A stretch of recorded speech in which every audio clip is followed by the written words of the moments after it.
우리는 지난주에 로마서까지 다 마쳤습니다. 그래서 제일 처음에 로마서를 시작하기 전에 사실은 사도행전 20장 3절까지 하고 로마서로 넘어갔잖아요. 그래서 그 사도행전 20장 3절 말씀을 보면 바울이 고린도에 석 달 동안 머물러 있었다고 했는데, 우리가 지난주에 살펴본 대로 그 기간 동안에 로마서를 써서 겐그레아 교회의 일꾼이었던 베베라는 그 자매의 손에 들려서 로마로 보냈던 겁니다. 그리고 바울은 사실은 스페인까지 가자. 당시 서바나라고 성경은 기록되어 있지만 원래는 지금의 뭐로 말하면 스페인이죠. 땅 끝이었던 스페인까지 가서 복음을 전하려고 했지만은 급한 일이 있었던 거죠. 그래서 가난한 예루살렘 교회 교인들 돕기 위해서 아시아 여러 교회를 다니면서 구제 헌금을 걷어가지고 그것을 전해준 다음에 스페인으로 가려고 그런 계획을 세웠던 겁니다. 그래서 지난주에 로마서 16장에서 우리가 그걸 다 살펴봤잖아요. 근데 그 내용이 사도행전 20장 오늘 봉독한 3절 말씀과 연결이 돼요. 그래서 이제 오늘부터는 로마서 20장 3절 이후를 통해서 은혜와 진리를 나누려고 합니다. 오늘 살펴볼 사도행전 20장에는 정말 이 건강한 목사, 건강한 교회가 과연 어떤 모습이어야 하는지를 우리에게 너무나 분명하게 제시하고 있습니다. 오늘날 한국 교회가 많이 어려운데 정말 이 로마서 20장에서 보여주는 대로, 가르쳐주는 대로 그렇게 건강한 목사상과 건강한 교회상을 갖추기만 하면은 우리 하나님께서 한국 교회를 바라보시면서 크게 기뻐하시고 참 크게 들어서실 줄로 믿습니다. 여기 3절을 보면 거기 석 달 동안 있다가 배 타고 수리아로 가고자 할 그때에 유대인들이 자기를 해하려고 공모함으로 마케도냐를 거쳐 돌아가기로 작정하니 그랬죠. 이 당시 수리아는 지금의 이제 팔레스틴 지역 거의 전체를 포괄하는 총칭하는 단어라고 볼 수 있어요. 그래서 당시에 이제 안디옥이 큰 도시였고 그 밑에 예루살렘 또 이제 큰 도시 중에 하나였는데 그 안디옥과 예루살렘을 전부 다 담아내는 단어가 수리아였던 거예요. 그래서 지금 바울이 수리아로 간다는 말은 거금의 구제 헌금을 가지고 예루살렘으로 가서 가난한 예루살렘 교인들에게 전해주려 했다는 그런 말이에요. 바울이 원래는 고린도에서 이제 그 예루살렘으로 가는 길을 어떤 길을 택했냐면은 고린도 바로 밑에 겐그레아 항구가 있었거든요. 그 겐그레아 항구에서 배를 타고 지중해를 건너서 예루살렘으로 가려고 했었단 말이에요. 그런데 그런 바울의 계획을 유대인들이 알아챈 겁니다. 그래서 유대인들이 아이고 잘됐다. 저 눈의 가시 같은 바울을 따라가다가 지중해 깊은 물속에 쳐넣고 바울의 품속에 있는 그 거금의 구제 헌금을 우리가 가로채자 이렇게 공모를 했다는 거예요. 나쁜 사람들이죠. 그런데 참 또 다행스럽게도 그 유대인들이 자신을 죽이려고 한다는 그 공모하고 있다는 그 사실을 또 바울이 알게 된 겁니다. 그래서 원래 계획을 변경해가지고 마케도냐를 거쳐서 돌아가기로 작정했다는 그런 말이에요. 여기 3절 말씀이 이해가 되죠? 여기 지도를 한번 보면서 제가 설명을 드리겠습니다. 여기 앞을 좀 꺼주시고요. 희미해가지고 안 보이죠? 이제 보이기 시작하죠? 여기가 이게 지중해고요. 여기가 지금 그리스 남쪽 지방을 아가야 지방이라고 그래요. 아가야 지방의 대표적인 도시가 고린도. 이 고린도에서 바울이 3개월 동안 머무르고 있었단 말이죠. 그래서 원래 계획은 이 고린도의 바로 밑에 이제 겐그레아 항구가 있었는데 여기에서 배를 타고 이렇게 지중해를 건너서 여기가 예루살렘이에요. 이렇게 배를 타고 예루살렘으로 가려고 했단 말이죠. 이렇게 가면 굉장히 편합니다.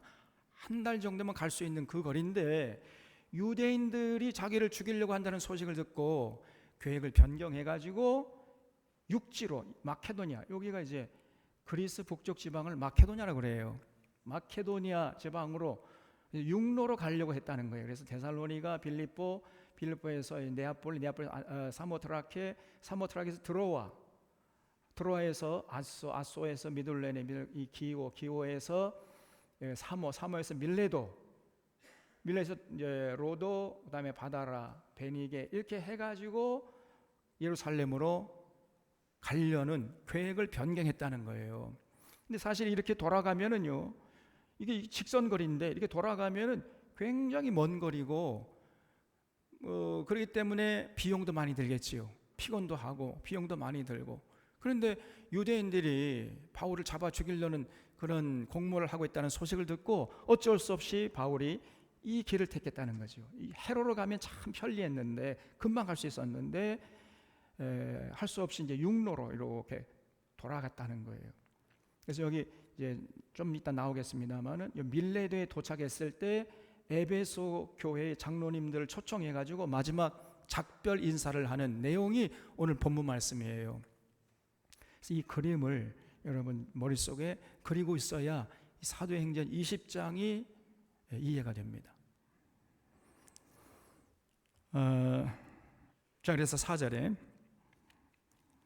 아시아까지 함께 가는 자는 베레아 사람 브로의 아들 소바도와 데살로니가 사람 아리스타고와 세군도와 더베 사람 가이오와 및 디모데와 아시아 사람 두기고와 드로비모라. 그들은 먼저 가서 드로아에서 우리를 기다리더라 그랬죠.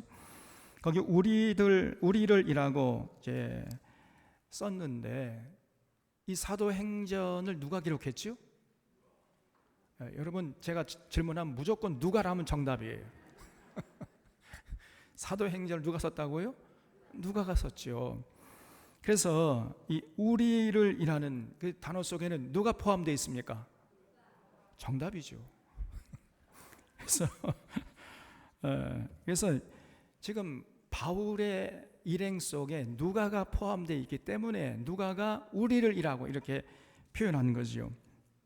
바울은 항상 선교할 때에 선교팀을 세 팀으로 나눴습니다.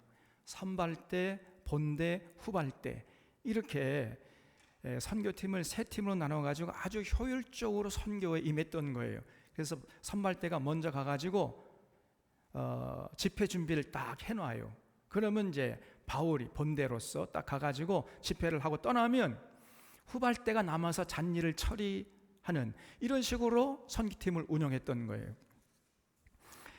그래서 그렇게 이제 바울이 하던 대로 먼저 선발대를 드로아에 보냈다는 겁니다.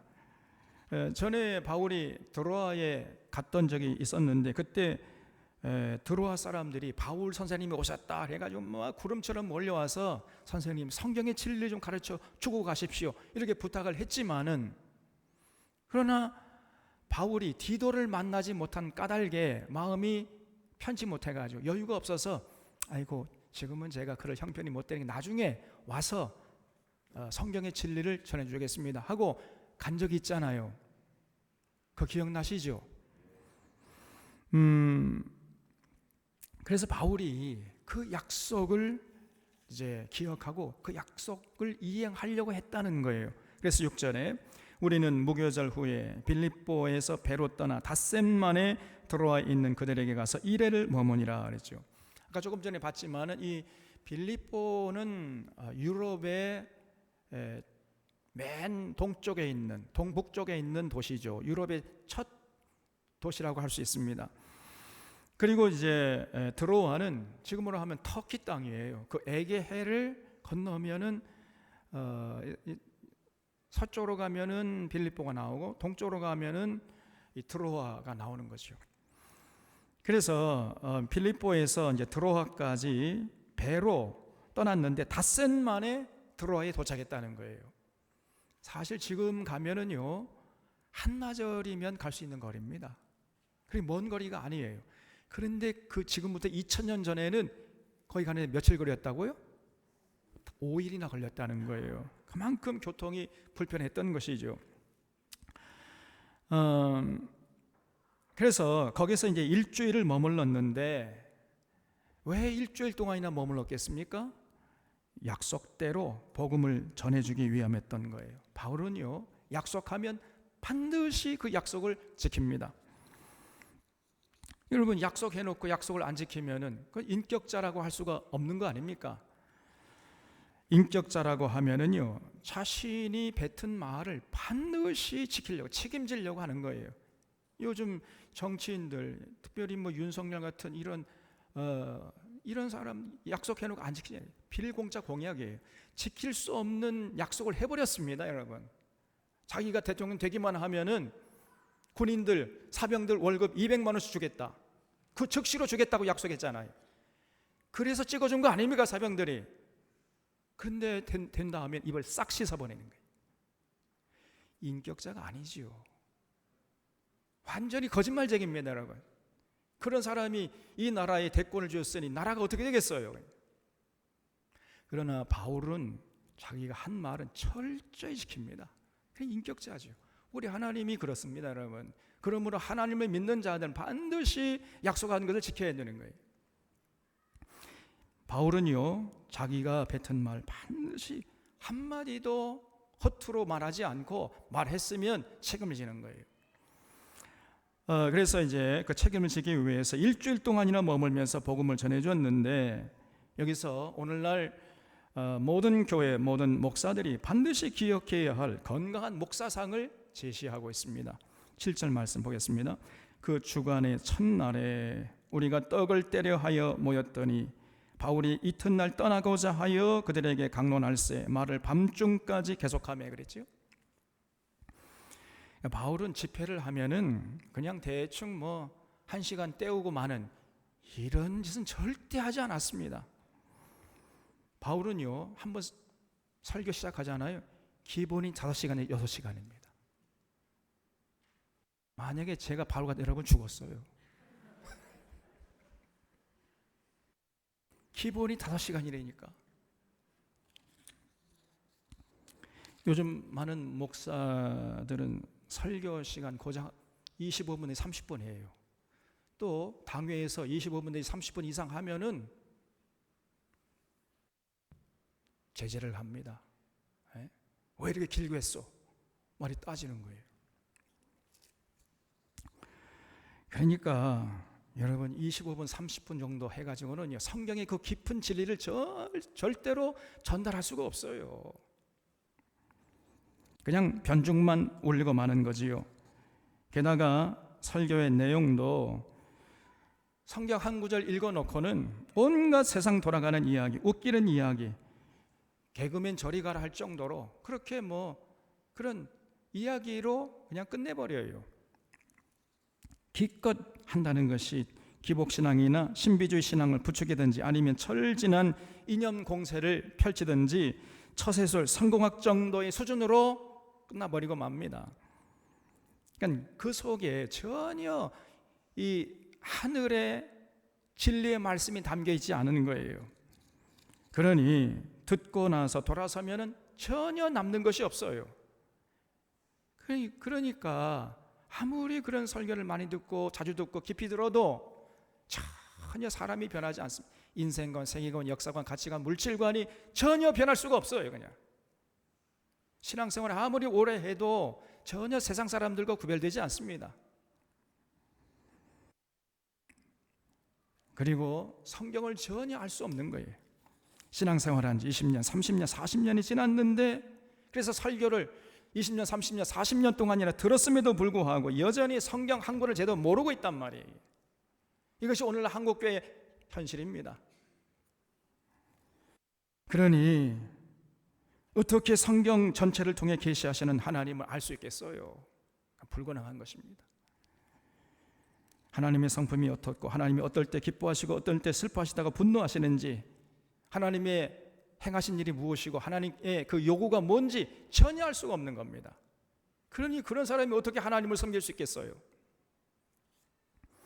그러니 교회 다닌다고 해도 세상 사람들과 별반 다를 것이 없는 거예요. 전혀 차이가 없습니다. 여러분, 이제 이런 설교를 더 이상 해서는 안 되고, 이런 설교 듣는 수준으로 신앙생활 해서는 안 됩니다. 바울은 순전히 여러분 성경 가지고 씨름했잖아요. 그 성경의 진리를 온전히 전하려고 거기에 최선을 다했던 것입니다. 그 진리의 빛으로 예수 그리스도의 십자가 사건을 이해하려고 하고 해석해서 그 듣는 사람들의 영적인 안목을 키워주려고 거기에 초점을 맞추고 평생을 선교했던 거예요. 바울은 그랬기 때문에 한번 설교 시작하면요 20분 30분간 절대로 만족할 수가 없는 겁니다. 보통 5시간 6시간이에요. 그래서 창세기부터 말라기까지 정직하게 성실하게 풀어주면서 그 구약 성경 전체를 꿰뚫어 볼 수 있는 안목을 열어주려고 했고, 그 안목을 가지고 구약 성경을 풀어주면서 성경을 통해서 계시된 그 그리스도가 바로 예수님을 통해서 완전히 현실이 됐다, 이 놀라운 진리를 전하려고 했던 거예요. 그래서 여러분, 바울은 많은 시간이 필요했던 것이고, 그렇기 때문에 트로아에서 지금 일주일 동안이나 머물렀던 거예요. 지금 바울이 굉장히 마음이 급해요. 빨리 예루살렘 가가지고 가난한 그 예루살렘 교회 교인들에게 구제 헌금 건네줘야 되는데, 그렇게 바쁨에도 불구하고 일주일 동안이나 트로아에 머물렀단 말이에요. 여러분, 그래서 모든 교회, 모든 목사들은 바울처럼 설교해야 합니다. 바울의 이 모습을 본받아야 돼요. 교인들이 교회를 4년 내지 5년 정도 다녔으면 이제 성경 전체를 꿰뚫어 볼 수 있는 안목을 소유할 수 있도록 그렇게 해야 돼요. 그런 목사가 건강한 목사인 줄로 믿으시기 바랍니다. 여러분, 그냥 말을 청산유자 술술술 잘하는, 듣기에 그냥 달콤한 얘기를 하는 이런 목사가 건강한 목사가 아니고, 성경 전체를 통해서 계시하시는 하나님이 인격적으로 만나게 하고 성경 전체를 볼 수 있는 영적인 안목을 열어주는, 여기에 관심을 가지고 목회하는 이런 목사가 진실로 이 시대에 건강한 교회라는 것을 여러분 인식할 수 있기를 바랍니다. 8절에 우리가 모인 윗다락에 등불을 많이 켰는데 유도고라 하는 청년이 상에 걸터 앉아 있다가 깊이 졸더니 바울이 강론하기를 더 오래 하며 졸음을 이기지 못하여 3층에서 떨어지거늘 이렇게 보니 죽었는지라 그랬죠. 이렇게 해서 바울이요 최선을 다해서 이제 복음을 전하다가 이 다음 날이면 떠날 때가 된 거예요. 이제 내일이면 떠나야 돼요. 그러니까 이제 바울이요 그날은 아침부터 저녁까지 계속해서 쉬지 않고 말씀을 전하는 것입니다. 끝날 줄을 몰라요, 바울이. 그러니까 제가 바울이었으면 여러분 죽었다니까요. 그러니까요, 밤중이 돼도 안 끝나. 12시가 넘었는데도 안 끝나요. 그러니까 이제 듣는 사람들 중에서 유두고라 하는 청년이 있었는데 하도 바울이 설교를 길게 하고 끝날 줄을 모르니까 창가에 앉아 있다가 그냥 졸았던 거예요. 졸다가 그냥 3층에서 떨어져 버린 겁니다. 그래서 죽어버렸어요. 10절에 바울이 내려가서 그 위에 엎드려 그 몸을 안고 말하되 떠들지 말라, 생명이 그에게 있다 하고 올라가 떡을 떼어 먹고 오랫동안 곧날이 새기까지 이야기하고 떠나니라. 사람들이 살아난 청년을 데리고 가서 적지 않게 위로를 받았더라. 그래서 바울이 큰일 난 거 아닙니까? 집회하다가 사람이 떨어져 죽었으니 말이에요. 바울이 내려가 보니까 다행스럽게도 아직 숨이 조금 남아 있었단 말이에요. 여러분, 사람도요 이름을 잘 지어야 됩니다. 유두고라는 이름 뜻이 뭐냐면 다행이다 이런 뜻이에요. 만약에 이름을 앞불사라고 지었으면 어쩔 뻔했어요. 그냥 죽어버리는. 이 유두고가 3층에서 졸다가 떨어졌는데 바울이 가보니까 아직 숨이 붙어 있는 거예요. 그래서 바울이 그 몸 위에 엎드려서 간절히 기도했더니 숨이 돌아오고요, 툭툭 털고 그냥 일어나는 겁니다. 그래서 바울의 권위가 더 높아지고 사람들이 야 정말 바울 대단하다. 그래서 바울의 말에 더 귀를 쫑긋 기울이는 계기가 되었다는 겁니다. 하나님께서 이 사건을 통해 바울이 하는 방식이 옳다는 것을 보여준 것이죠. 그래서 여러분, 모든 목사들이 이렇게 성경 전체를 꿰뚫어 볼 수 있는 안목을 열어주는데 거기에 초점을 맞추고 설교해야 돼요. 그런 목사가 진실로 건강한 목사입니다. 13절에 우리는 앞서 배를 타고 아소에서 바울을 태우려고 그리로 가니 이는 바울이 걸어서 가고자 하여 그렇게 정하여 준 것이라. 바울이 아소에서 우리를 만나니 우리가 배에 태우고 미둘레네로 가서 그랬죠. 여기 보면 이제 바울만 빼고 누가와 일행들은 배를 타고 아소까지 갔고 바울은 걸어서 아소까지 갔다는 거예요. 이 드로아에서 아소까지의 거리가 대충 한 40km 정도 됩니다. 40km. 40km면은 100리 정도 되죠. 100리. 100리면은 건강한 사람이 하루 온종일 가야 할 길이 아닙니까? 그 먼 길을 바울은 혼자 걸어간 거예요. 일행들은 전부 배를 태워서 이제 아소로 보내고 자신은 걸어가는 겁니다. 왜 그랬을까요? 바울에게 육체의 가시가 있었잖아요. 그래서 걸으면 좀 육체가 가벼워지고 그리고 이제 그 다음 동네에 가서 전할 메시지를 생각할 수도 있고 이렇게 했기 때문에 바울은 걷는 것을 좋아했어요. 그래서 바울은 걷다가 이제 캄캄해지면 밤하늘의 별이 총총히 뜨잖아요. 그럼 밤하늘에 떠 있는 별을 바라보면서 하나님의 위대하심을 찬양하는 것입니다. 우리 그 찬양 있잖아요. 저 멀리 배는 나의 시온성 오 거룩한 곳 아버지지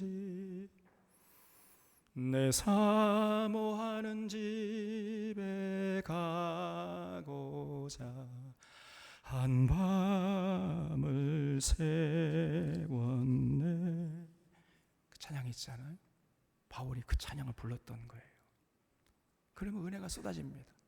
이렇게 교회를 핍박하던 나를 불러주셔가지고 주님의 몸된 교회를 세우는데 앞장 세워주신 그 하나님의 은혜를 생각하면요, 그냥 저절로 눈에 눈물이 그렁그렁 고이는 거예요. 그래서 바울은 걷기를 좋아했습니다. 바울이 얼마나 순수했는지 우리가 알 수 있잖아요. 이렇게 찬양하면서 은혜 가운데 걷다가 보면 어느새 이제 아소에 도착해 있는 거예요.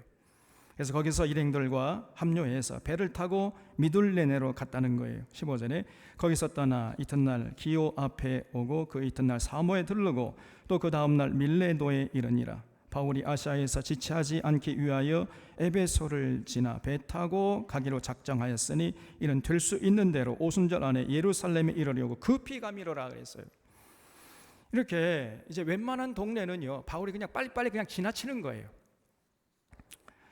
그런데 에베소만큼은 그냥 지나치기 싫었다는 거지요. 왜냐하면 에베소는요 바울이 3년 동안이나 머물면서 복음을 전해 세운 교회거든요. 그만큼 중요한 교회였기 때문에 바울은 좀 그 에베소 교회만큼은 들리고 싶었지만은 지금 시간이 촉박하니까 그 에베소마저도 그냥 지나쳤다는 거지요. 지금 예루살렘 교회 가난한 교인들이 바울이 도착하기를 눈이 빠지게 기다리고 있거든요. 그 구제 헌금 그걸 빨리 좀 받아야 된단 말이에요. 그래서 사실 바울은 6월절이 되기 전에 예루살렘까지 가려고 했었어요. 그게 바울의 원래 계획이었습니다. 6월절은 유대인들의 굉장히 큰 절기이기 때문에 대목 아닙니까? 그러니까 가난한 유대인 이 예루살렘 교인들이 돈이 필요해요. 그래서 6월절 전에 반드시 가려고 했는데 유대인들 때문에 유대인들이 죽이려고 하니까 그렇지 않으면 벌써 예루살렘에 갈 수 있었는데 할 수 없이 이제 계획을 변경해가지고 해로로 가지 못하고 육로로 이렇게 돌아가는 바람에 6월절 전에 못 갔던 것이고 그래서 이제 적어도 6월절 다음에 50일째 되는 날을 우리가 무슨 날이라고 그러죠? 오순절. 오순절까지는 가야 되겠다 해가지고 서두르고 있었던 거예요. 17절에 바울이 밀레도에서 사람을 에베소로 보내어 교회 장로들을 청하니 오매 그들에게 말하되 아시아에 들어온 첫날부터 지금까지 내가 항상 여러분 가운데에서 어떻게 행하였는지를 여러분도 아는 바니 곧 모든 겸손과 눈물이며 그랬어요. 바울이 아무리 급하더라도 에베소 교회 장로님들만큼은 좀 만나고 가야 되겠다, 이렇게 생각했다는 거예요. 그래서 사람을 이제 보내가지고 밀레드로 좀 장로님들 와 주십시오, 이렇게 초청했다는 거예요. 그래서 거기서 장로님 만났는데 거기에 보면 모든 겸손과 눈물이며 그랬죠. 장로님들에게 그렇게 자기가 3년 동안이나 교회를 섬길 때 모든 겸손과 눈물로 섬겼다, 이렇게 소개하고 있습니다. 거기 줄 쳐주시기 바랍니다. 모든 겸손과 눈물이며. 여기 모든 교회 목사들이 반드시 갖춰야 할 건강한 목사상이 담겨 있는 거예요. 아니, 목사뿐 아니라 장로님들, 권사님들, 안수집사님들, 또 교회의 모든 사역자들이 이런 바울의 모습을 기억하고 실천해야 합니다. 바울은요, 에베소에 3년 동안이나 머물렀는데, 그러면서 교회를 개척해가 섬겼는데 모든 겸손과 눈물로 섬겼다는 거죠. 모든 겸손이라는 말은 한때 잠깐 겸손했다는 말이 아니고 지속적으로 죽을 때까지 겸손했다는 거예요. 모든 교회 사역자들은요, 교회를 섬길 때 모든 겸손으로 감당해야 됩니다. 때로 교회를 섬기다가 서운한 생각이 들 때가 있어요. 사람이니까. 내가 이만큼 헌신했는데 사람들이 알아줄 것도 한데 알아주지 않으면 서운하지요. 근데 여러분, 그 생각을 빨리 떨쳐버려야 됩니다. 그 생각을 마음에 품게 되면 그때부터 이제 시험에 들기 시작하는 거예요. 자꾸 서운한 생각이 들고 낙심하게 되고 마음에 상처를 받게 되는 거예요. 그러면 이제 그 사람 어떻게 되죠? 순수성을 잃게 됩니다. 자꾸만 뭔가 보상을 바라게 되고, 그러다 보면 자기도 모르는 사이 변질되고 이제 교만하게 돼요. 그러면 망하는 거죠. 오늘날 한국교회 안에 이런 목사들이 많아요. 참으로 불행한 일입니다. 우리가 믿는 삼위일체 하나님은 여러분, 겸손한 자를 들어 쓰시다가도 교만해지잖아요. 그냥 버리십니다. 그냥 버려버려요. 바울은 교회를 위해 생명을 바친 사람이었지만은 절대 겸손함을 잃지 않았습니다. 모든 겸손으로 교회를 섬겼어요. 또 바울은 모든 눈물로 섬겼다 그랬죠. 언제나 바울의 눈에 눈물이 그렁그렁했어요. 눈물이 마를 날이 없었던 겁니다, 여러분. 유대인들에게 온갖 핍박을 받았잖아요. 헌신의 힘을 다해 복음을 전해 놓으면, 그래서 교회를 세워놓으면 유대인들이 들어와가지고 바울은 사도도 아니야, 그건 사기꾼이야, 이러면서 바울이 전한 복음의 씨앗을 짓밟아버려요. 그러다가 또 영지주의자들이 들어와가지고 어그러진 말을 해서 교인들을 은혜와 진리 가운데 떠나게 했습니다. 교인들이 그 어그러진 말을 하면은 그걸 잘 분별해가지고 그걸 물리쳤어야 되는데 아멘 할렐루야 하고 따라가 버려요. 그냥 바울이 속이 상한 거예요, 여러분. 그럴 때마다 바울은요, 그 한 사람 한 사람 붙잡아 놓고 눈물로 그 사람들을 설득했다는 거예요. 그래서 31절에도 보면, 그러므로 여러분이 일깨어 내가 3년이나 밤낮 쉬지 않고 눈물로 각 사람을 훈계하던 것을 기억하라, 이렇게 고백하고 있잖아요. 여러분, 오늘도 마찬가지입니다. 교회를 섬기다 보면요, 말도 안 되는 것을 가지고 문제를 일으키는 사람이 있어요. 그리고 어디서 이상한 말을 듣고 와가지고는요, 자꾸 자기 주장을 자기 생각을 고집하고 자기 주장을 처리하지 않는 거예요. 그리고 거기에 동조하는 사람들이 생기다 보면 이제 교회가 어지러워지게 되는 거죠. 또 교회를 섬기다 보면요, 가정에 문제가 생기고 사업에 실패한 사람도 생기고 육신의 고통을 당하는 그런 교우들도 생기잖아요. 그러면 마음이 아픈 겁니다. 그래서 늘 바울의 눈에는 눈물이 그렁그렁했어요. 그럴 때마다 교인들을 사람 한 사람이 설득하고 또 아파하는 교우들의 그 모든 문제를 가지고 하나님께 나가서 눈물로 기도하는 이런 모습을 잃지 않았던 거예요. 3년 동안이나 그렇게 교회를 섬겼다는 거예요. 여러분, 우리 하나님은 눈물이 약하십니다.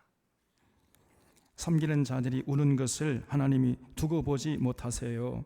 그래서 바울이 언제나 눈물로 교인들을 설득했고 눈물로 주님께 나아갔던 거예요. 19절 하반절에 유대인의 관계로 말미암아 당한 시험을 참고 주를 섬긴 것과 유익한 것은 무엇이든지 공중 앞에서나 각 집에서나 거리낌 없이 여러분에게 전하여 가르치고 유대인과 헬라인들에게 하나님께 대한 회개와 우리 주 예수 그리스도께 대한 믿음을 증언한 것이라 그러죠.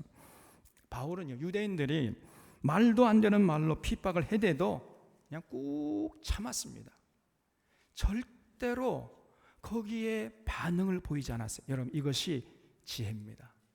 반응을 보이면 그때부터 거기 이제 얽혀지기 시작하는 거예요. 그래서 유대인들이 뭐 핍박하거나 말 전혀 개의치 않고 거기에 전혀 반응을 보이지 않았습니다. 이게 상책이지요. 그 대신에 바울은 어디에 집중했는가 하면은 교회를 위해 유익한 것이라면 조금 더 거리낌 없이 당당하게 전했다는 거예요. 여기 집중하는 거예요. 여러분, 모든 교회 목사님들이 그러해야 됩니다. 이 사람 저 사람 눈치 보느라고 할 말 못하고 자기 자리나 지키고 앉아 있으려고 하고 이렇게 되면 이건 사꾼 목자밖에 더 되겠습니까? 유익한 것이라면 끄리끼지 않고 공중 앞에서나 개인 앞에서 당당하게 하나님 말씀을 전하는 거예요. 목에 칼이 들어와도 전해야 할 말씀을 전하는 것입니다. 그런 목사가 진실로 하나님께 충성하는 건강한 목사지요. 사꾼 목사는요, 절대 그렇게 하지 않습니다. 전해야 할 것을 전하지 않고 교인들이 듣기 싫어하는 것이라면요, 절대 안 전하려고 그래요. 하나님의 종이 아니지요. 그냥 교인들이 듣고 싶어하는 말만 전하려고 하는 거예요. 회개하라, 이 독사의 새끼들아. 그리고 교인들이 싫어하잖아요. 그런 말은 안 해. 성경에 그렇게 써 있는데도 그 말 그냥 지나쳐요. 그냥 이 말씀을 전하면 아무개가 듣기 싫어할 텐데 안 되지, 빼 이건 빼야 돼. 또 저 말씀을 전하면 또 아무 집사가 또 듣기 싫어할 텐데 이거 빼야 돼. 이렇게 이것저것 다 빼고 나면요, 남는 건 아무것도 없어요. 그죠? 그냥 잘 된다, 복 준다, 이 말밖에 할 수가 없는 거예요. 그냥 이게 사꾼 목자의 특징입니다. 아닙니다, 여러분. 전하라는 말씀을 거리지 말고 과감하게 전해야 돼요. 듣든지 아니 듣든지 너는 전해라 그랬잖아요. 바울이 그랬던 것입니다. 그리고 여러분, 교인들은 듣고 싶은 말만 들으려고 해서는 안 돼요. 들어야 할 말을 들으려고 해야 한다. 이것이 성숙한 교회의 모습임을 잊지 마시기를 바랍니다.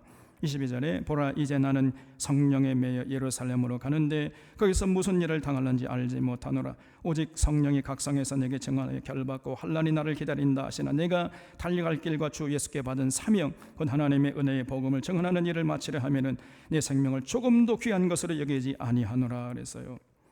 이 바울이 가는 곳마다요, 자꾸 주변 사람들이 만류하는 거예요. 선생님, 예루살렘에 올라가지 마세요. 예루살렘에 올라가면 유대인들이 선생님을 잡아 죽이려고 결박과 환난이 기다리고 있으니 올라가지 마세요. 선생님, 자꾸 만류하는 겁니다. 그래도 바울은요, 복음 전하는 그 사명을 마치려 하면 내 생명을 조금도 귀한 것으로 여기지 않겠노라. 그러면서요, 그냥 꾸역꾸역 예루살렘으로 올라가는 겁니다. 이게 바울이었어요.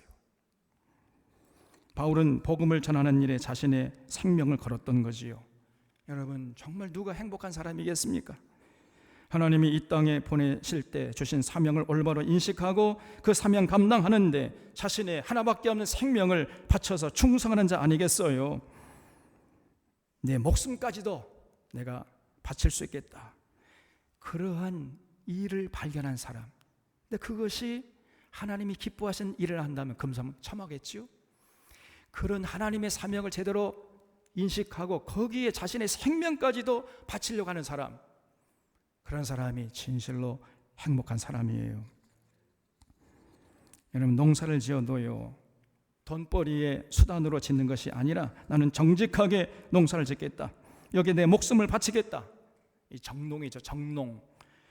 이렇게 정직하게 농사 짓겠다는 사람은요, 진실로 행복한 사람이지요. 돈에 얽매이지 않고. 또 여러분, 정치가 얼마나 흙탕물 싸움입니까? 아주 진흙탕 싸움이잖아요. 그러나 정치가들 중에는요, 그 진흙탕 속에서도 순수함을 잃지 않고 하나님의 공의와 정의가 강물처럼 흐르는 세상을 내가 기필코 만들, 여기에 내가 내 목숨 바치겠다.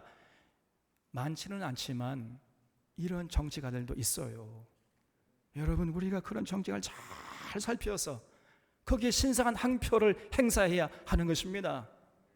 내 가까운 사람이라 해가지고 내 친척이라 해가지고 이런 식으로 투표한다는 것은, 이것은 아주 미숙한 거예요. 절대로 우리 사론의 교우들은 그런 자가 없기를 바랍니다. 여러분, 평소에 잘 살펴보세요. 자, 저 사람이 어떤 삶을 살아왔는가. 정치인들 중에 그런 사람들이 있습니다. 그런 사람들을 주목해서 그런 사람들의 힘을 몰아줘야지요. 그런 사람은 이미 행복한 사람이에요. 또 어떤 기업가는요, 내가 혼자 돈 많이 벌어가지고 잘 먹고 잘 살겠다 이렇게 해서 그런 목적으로 기업을 하는 것이 아니고, 내가 고용한 직원들 전부 행복하게 해주겠다 이런 목적을 가지고 기업하는 사람도 있어요. 많지 않지만은 거기에 자기 생명을 바치겠다는 거예요. 그런 사람은 이미 행복한 사람입니다. 여러분, 하나님이 자기에게 주신 사명을 발견하고 거기에 목숨 바치는 사람은 행복한 사람이 아니겠습니까? 바울이 그랬던 거예요. 바울은 자기가 감당하는 복음 전파의 사명을 주 예수께 받은 사명이다 이렇게 소개하고 있잖아요. 그러니 여러분, 바울이 얼마나 하나님께 감사했겠어요. 그래서 바울은 예루살렘으로 올라가면 죽는다고 해도 그냥 꾸역꾸역 그 예루살렘 그 길을 떠나지 않고 그 길을 그냥 황소걸음으로 걸어갔던 거예요. 25절에 보라, 내가 여러분 중에 왕래하며 하나님 나라를 전파하였으나 이제는 여러분이 다 내 얼굴을 다시 보지 못할 줄 아노라.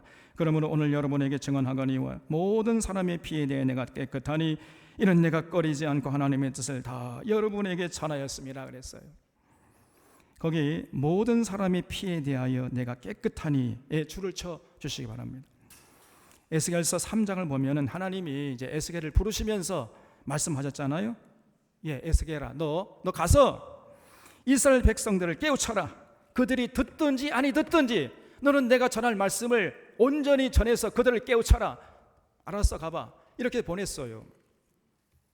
만약에 네가 성실하게 깨우치려고 했음에도 불구하고 그들이 거부하고 그 악한 길에서 떠나지 않고 죄 가운데 먹고 마시다 살다 죽으면은 그 사람들은 죄악 중에서 죽을 것이지만은 너는 그 사람들의 피에 대해서 깨끗하다 이렇게 말씀했어요. 그러나 만약에 내가 전하라고 한 말씀을 제대로 전하지 않아서 그들이 깨우치지 않아가지고 죄 가운데서 먹고 마시다 죽으면 그 사람들의 피를 내가 너에게서 찾겠다 이렇게 말씀했습니다. 알았어? 가봐. 이렇게 하나님 보내신 거예요. 지금 바울이 그 에스겔서 3장을 기억하고 있는 것입니다. 그래서 바울은 최선을 다해서 하늘의 진리, 성경의 진리 전체를 남김없이 다 전하려고 했던 거예요. 그리고 이제 내가 여러분의 모든 피에 대해서 나는 깨끗합니다 이렇게 자신 있게 말하고 있잖아요. 그러니까 얼마나 최선을 다했는지 우리가 알 수 있지 않습니까? 여기에 건강한 목사상이 있는 것입니다. 모든 교회 목사님들이 바울의 바로 이런 모습을 마음속에 새겨야 돼요. 내가 목회하는 동안 교인들에게 하늘의 진리를 남김없이 전해줘야 되겠다.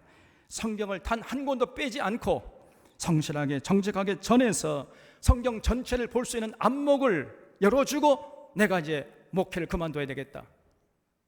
여러분, 이러한 굳은 결심을 가진 목사님들이 진실로 건강한 목사님들로 믿으시기 바랍니다. 저도 은퇴할 때 여러분에게 여러분의 피에 대해서 나는 깨끗합니다. 제가 이런 각오를 가지고 하려고 하고 있는데 글쎄 좀 부족한 게 많을 것 같은데도 그러나 최선을 다하고 있다는 것만은 여러분 알아주시면 좋겠습니다. 여러분, 목사가 자신의 야심이나 사상이나 이상을 실현하기 위해서 목사 노릇한다면 그것은 깡패요 사기꾼의 다름 아니에요. 목사는 하나님이 전하라고 하신 하늘의 진리를 남김없이 정직하게 성실하게 전해야 돼요. 거기에 올인하고 집중하는 목사가 건강한 목사입니다. 바울은 자신의 야심이나 사상이나 이상을 전할 목적은 눈꽃만큼도 없었고 최선을 다해서 성경의 진리를 전하려고 애를 썼습니다. 그래서 바울이 에베소 교회 장로님들에게 그런 자신을 소개하면서 떠나기 전에 한 가지 부탁을 하고 있어요. 28절에 여러분은 자기를 위하여 또 온 양떼를 위하여 삼거라. 성령이 그들 가운데 여러분을 감독자로 삼고 하나님이 자기 피로 사신 교회를 보살피게 하셨느니라. 내가 떠난 후에 사나운 이리가 여러분에게 들어와서 그 양떼를 아끼지 아니하며 또한 여러분 중에서도 제자들을 끌어 자기를 따르게 하려고 어그러진 말을 하는 사람들이 일어날 줄을 내가 아노라. 그러므로 여러분이 일깨어 내가 3년이나 밤낮 쉬지 않고 눈물로 각 사람을 훈계하던 것을 기억하라 그랬어요. 어떤 사람들은 쉽게 상하는 것이 있는데, 아니 주님의 몸된 교회인데 어떻게 사나운 이리가 들어와 가지고 주님의 몸된 교회를 회방할 수 있겠느냐, 이렇게 쉽게 생각해요. 근데 여러분 그렇지 않습니다. 예수님이 선택한 12 제자 중에도 가룟 유다 같은 이런 배신자들이 있었잖아요. 또 예루살렘 교회는 니골라라는 이단 사이비가 있었습니다. 이 니골라는 사람이 예루살렘 교회 7 지도자 중에 한 사람이었잖아요. 나중에 니골라당 이단의 교주가 되어버렸어요. 그리고 고린도 교회에는 사탄의 일꾼들, 거짓 사도들이 광명의 천사로 가장해가지고 교회에 가만히 들어와서 교회를 어지럽혔던 겁니다. 고린도 전후에서 우리가 살펴봤잖아요.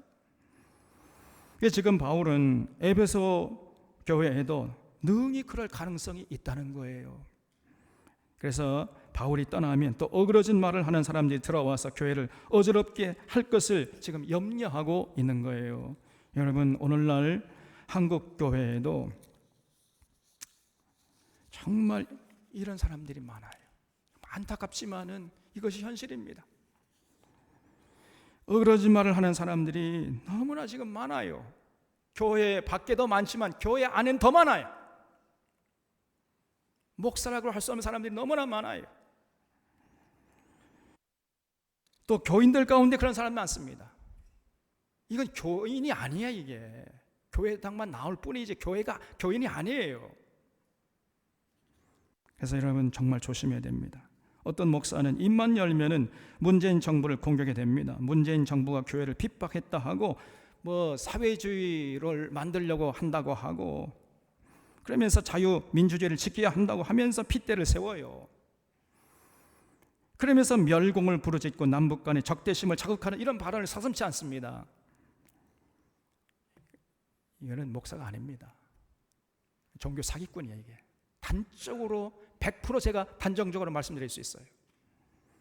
또 어떤 목사는 강단에서 설교하다 말고 자꾸 춤을 춰요. 막 현란한 춤, 그게 성령의 춤이래요. 그러면 교인들이 그 모습을 깔깔깔 웃으면서 야 우리 목사님 춤 잘 춘다. 그래서 박수를 치면서 좋아합니다. 하나님의 거룩한 강단을 능욕하고 있는 거지요. 막장 드라마도 이런 막장 드라마가 없어요. 온갖 거짓된 논리, 궤변을 늘어놓으면서 순진한 교인들을 죽음의 늪으로 끌고 가고 교회를 변제시키고 타락시키고 있는 것입니다. 교회 안에 사나운 이리가 지금 많이 들어와 있어요.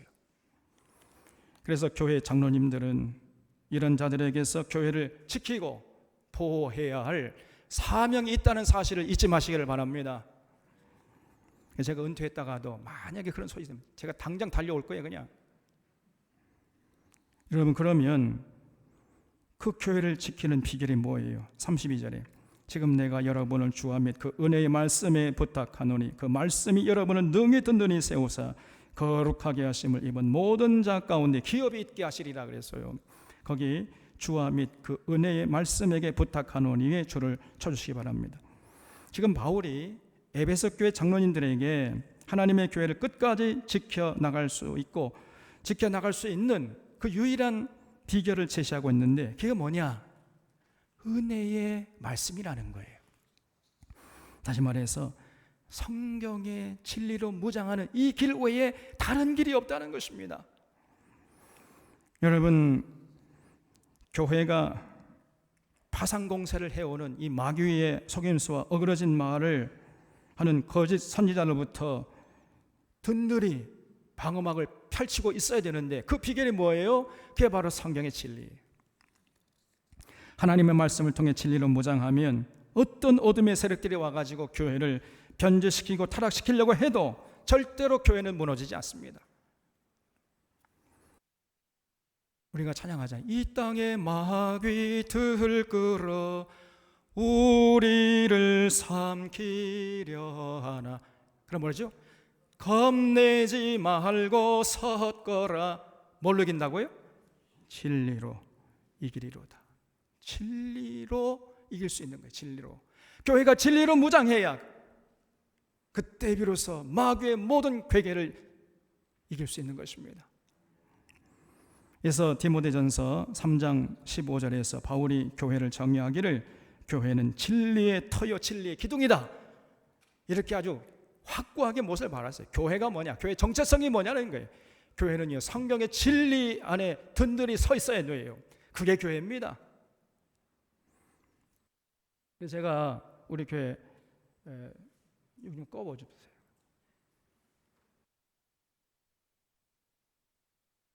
아니 요 사진 말고 요 사진 다 좀 다음에 그 전 사진. 우리 교회 여기 큰 돌판에다가 이렇게 적어놨어요. 이 집은 살아계신 하나님의 교회, 진리의 기둥과 터니라. 저기다가 그냥 다 못을 박아버렸어요. 그냥 변치 않도록. 여러분, 진리로 무장하지 않는 교회는 절대로 걸어갈 수가 없고 그런 교회는 그냥 스르르 저절로 무너지고 말아요. 그래서 모든 교회는 반드시 성경 66권 전체를 가지고 가르치고 배우는 교회가 되어야 됩니다.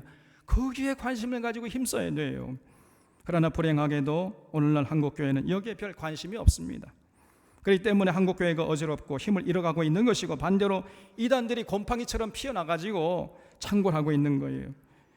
그러나 지금이라도 모든 교회 모든 목사들이 성경을 가르치는 일에 헌신하면, 그래서 은혜와 진리 가운데 교회를 세워가려고 하면 한국교회는 다시금 권위를 회복할 것이고 이단들은 속절없이 사라지게 될 것입니다. 여러분, 햇빛이 비치지 않는 음습한 곳에 곰팡이가 피어나잖아요. 그러다가도 햇빛이 비춰지면 그 곰팡이는 순식간에 사라져버려요. 그런 것처럼 이단들은 여러분 지금 이렇게 한국교회 안에 이단들이 창궐하는 게 뭐예요? 한국교회가 병들어 있다는 반증이에요. 한국교회가 하나님의 그 진리의 빛으로 빛을 비치기 시작하면은 한국교회 안에 기생하고 있는 이단들이 순식간에 사라지게 될 줄로 믿으시기 바랍니다, 여러분. 그래서 목사는 성경을 바르게 빠르게 온전히 가르쳐야 할 책임이 있는 것이고 교인들은 성경을 바르게 빠르게 온전히 배울 권리가 있어요. 그래서 그런 목사가 건강한 목사고 그런 교인들이 뭉쳐있는 교회가 비록 사람이 많이 모이지 않는다 할지라도 그런 교회는 이미 부흥된 교회요, 건강한 교회인 줄로 믿으시기 바랍니다. 그래서 은혜와 진리, 진리와 은혜, 이 두 가지는 뗄래야 뗄 수가 없는 거예요. 반드시 같이 가야 됩니다. 오늘 많은 교인들이 이제 은혜 달라고 하고 은혜 받기 좋아하는데 그런데 진리는 추구하려고 하질 않아요. 여러분, 진리를 추구하지 않는 은혜, 그건 가짜입니다. 그건 하나님께로부터 온 은혜가 아니에요, 여러분. 하나님께로부터 은혜라면 반드시 진리를 추구하게 돼 있어요. 그래서 은혜와 진리, 진리와 은혜, 이거는 함께 가는 거예요. 동전의 양면입니다. 그래서 은혜와 진리, 이 두 가지가 교회를 건강하게 세워가는 거예요. 그래서 제가 우리 교회당 바로 여기 앞에 나가시면 여기 조금 전에 보여준 그 다시 한번 보여주실래요? 네. 여러분에게 각인시키려고 제가 이렇게 여기다가 돌에다가 새겨놨어요. 그냥 은혜와 진리, 진리와 은혜. 여러분, 교회가 은혜와 진리 안에 서 있어야 돼요. 더 이상 다른 짓을 하면 안 돼요. 그런 마음으로 제가 이렇게 돌에 세워놨다는 거 잊지 마시고 그거 볼 때마다 우리 교회는 정말 은혜와 진리 가운데 세워가야 되겠다 다짐할 수 있기를 바랍니다. 33절에 내가 아무의 은이나 금이나 의복을 담하지 아니하였고 여러분이 아는 바와 같이 이 손으로 나와 내 동행들이 쓰는 것을 충당하여 범사에 여러분에게 모범은 보여준 것과 같이 수고하여 약한 사람들을 돕고 또 주 예수께서 친히 말씀하신 바 주는 것이 받는 것보다 복이 있다 하심을 기억하여야 할지니라 그랬죠. 그러니까 바울은 어떤 사람에게서 은이나 금이나 의복을 탐하지 않았다는 거예요. 물질에 연연하지 않았습니다. 바울은 평생 자비랑하면서 하나님의 사명을 감당했어요. 천막 만드는 일을 해서 생활비와 선교 경비를 전부 스스로 조달했던 것입니다. 단 한 푼도 누구의 돈을 탐하지 않았어요. 여러분, 목사님들이 그러해야 돼요. 목사님들이요, 돈에 대해서 깨끗해야 됩니다. 어떤 목사님은 자기 그 목양실에다가 교회 금고를 딱 갖다 놔요. 아무도 못 들어가게 자기가 관리하는 거예요. 얼마나 어리석은 사람입니까? 뭐처럼 그런 짓을 하고 있어요. 오해 살만한 짓을 왜 그렇게 하는 것입니까? 또 어떤 목사는요, 재정을 친척에게 맡겨버려요. 또 교회 재정을 자기 마음대로 집행해버립니다. 안 됩니다, 여러분. 이런 목사는 사꾼 목사예요. 돈을 탐하거나 돈에 휘둘리는 이런 자는 사꾼 목사임을 스스로가 드러내는 거지요. 여러분, 건강한 목사는요, 교회 재정을 반드시 투명하게 운영해 나가고 이론 한 장이라도 허투루 쓰지 않고 교인들이 그렇게 정말 열심히 헌금한 걸 가지고 하나님이 기뻐하시는 곳에 최선을 다해서 사용하려고 애를 쓰는 것이고, 또 사용한 다음에 반드시 재직회를 통해서 이론 한 장이라도 남김없이 정직하게, 투명하게, 클리어하게 공개해야 돼요. 이런 자가 건강한 목사고, 그런 교회가 건강한 교회인 줄로 믿으시기 바랍니다. 36절, 이 말을 한 후 무릎을 꿇고 그 모든 사람과 함께 기도하니 다 크게 울며 바울의 목을 안고 입을 맞추고 다시 그 얼굴을 보지 못하리라 한 말로 말미암아 더욱 근심하고 배까지 그를 전송하니라. 이렇게 해서 밀레도에서 이제 에베소 교회 장로님들과 눈물의 작별 인사를 하고 결받고 환란이 기다리고 있는 예루살렘으로 길을 재촉했던 거예요. 여러분, 오늘 바울의 모습에서, 그리고 에베소 교회에게 부탁하는 바울의 겉면에서 우리는 건강한 목사와 건강한 교회상을 배울 수 있습니다. 바울은 교회를 사랑하고 생명을 바쳐서 헌신했어요. 모든 겸손과 눈물로 성경 전체를 가르쳐서 성경을 보는 안목을 열어주려고 애를 썼고, 그 안목으로 예수 그리스도 십자가 사건을 이해하고 해석하려고 애를 썼어요. 거기에 헌신했던 것입니다. 아무리 결박과 환란이 다가와도 조금도 굴하지 않고 성경의 은혜와 진리를 끊김없이 당당하게 전파했어요. 이것이 바울의 사역의 전부였습니다. 다른 수단 방법 동원해서 하나님 주신 사명 감당하려고 하지 않았어요. 그리고 그 사명을 감당하는데 자신의 생명을 조금 더 귀한 것으로 여기지 않았습니다. 그래서 그 삶이 언제나 정갈하고 깨끗했어요. 자신의 기득권이나 챙기려 하고 자기 입속을 챙기려 하는 이런 모습은 바울에게 눈꽃만큼도 찾아볼 수 없는 것입니다. 그리고 에베소 교인들은 그런 바울의 가르침을 성실하게 충성스럽게 따랐던 거예요.